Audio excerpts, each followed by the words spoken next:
In today's video, I'm going to teach you how to set up auto reply in Microsoft Outlook fast 2025 guide.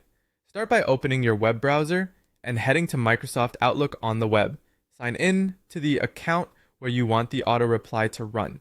If you manage more than one mailbox, make sure you're in the right inbox before you continue. Once you're in your mailbox, look to the top right and click the gear icon to open settings. This is where Outlook keeps all the options you'll need.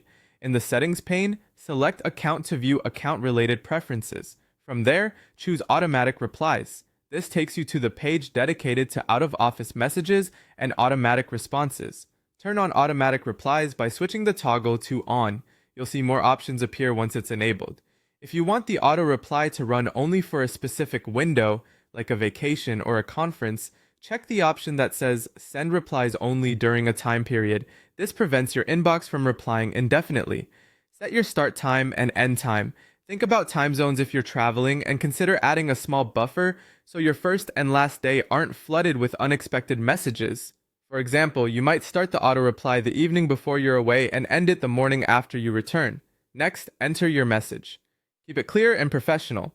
A good auto reply includes the dates you're unavailable, when you expect to respond, and an alternate contact for urgent matters.